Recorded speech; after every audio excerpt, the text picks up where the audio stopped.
Hello అండి. Welcome back to my channel. ఇవాళ నేను చేసే రెసిపీ ఏంటో తెలుసా అండి? నెల్లూరు స్టైల్ చేపల పులుసు అండి. అబ్బా! అసలు ఇది వైట్ రైస్‌తో తింటే అండి సూపర్‌గా ఉంటది. చపాతీతో కూడా తినొచ్చండి ఈ పులుసు. అంత టేస్టీగా ఉంటది ఈ పులుసు. లాస్ట్ వీక్ అండి మా చెల్లి వాళ్ళ ఇంటికెళ్తే తను చేసిందండి పులుసు. నాకు మాత్రం టేస్ట్ సూపర్‌గా నచ్చింది. సో, మీరు కూడా ట్రై చేయండి ఒకసారి. దానికోసం ముందుగా అండి చేపల్ని కొద్దిగా ఉప్పు వేసి వాటర్‌లో కడగాలి. అలాగే కొద్దిగా పసుపు కూడా వేయాలి. ఇవి 2 వేసి అండి ఒక 5 నిమిషాలు అట్లా నీళ్ళలో ఉంచాలి. దానివల్ల చేపలు మంచి స్మెల్ బావుంటుంది. తర్వాత అండి ఒక ప్లేట్‌లో తీసి పక్కన పెట్టుకోవాలి.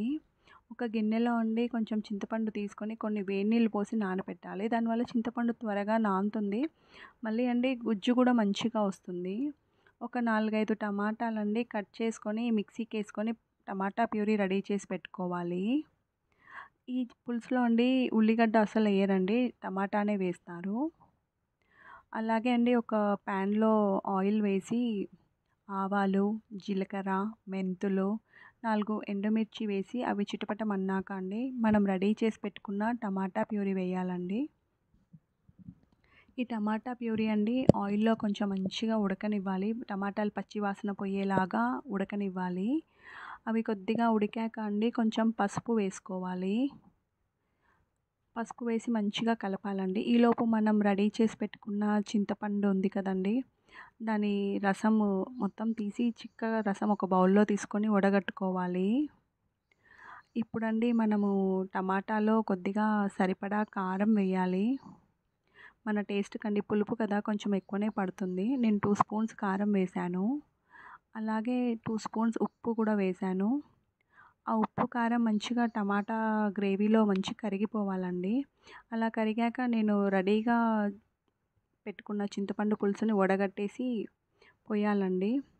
మంచిగా టమాటాలో పులుసు మంచిగా ఉడకాలండి. దగ్గరికి కావాలా. అలా అవి 2 కలిసి మరిగేటప్పుడు మనము ఫిష్ పెట్టాం కదండీ పక్కన, ఆ ఫిష్ ముక్కలు వేసుకోవాలి. చూడండి ఎంత కలర్‌ఫుల్‌గా ఉందో టమాటా వల్ల. ఫిష్ ముక్కలు వేసి మంచిగా ఉడకనివ్వాలండి. ఒక 15 మినిట్స్ వరకి ఉడికితే సరిపోతుంది. అసలు పులుసు మరుగుతుంటే ఎంత మంచి వాసనండి. ఈ నెల్లూరు స్టైల్ పులుసులో అండి అల్లం వెల్లుల్లి పేస్ట్ అవి ఏమి ఎయ్యరు. మనం తెలంగాణ స్టైల్‌లో అల్లం ఎల్లిగడ్డ పేస్ట్, గరం మసాలా అవన్నీ ఏస్తాము.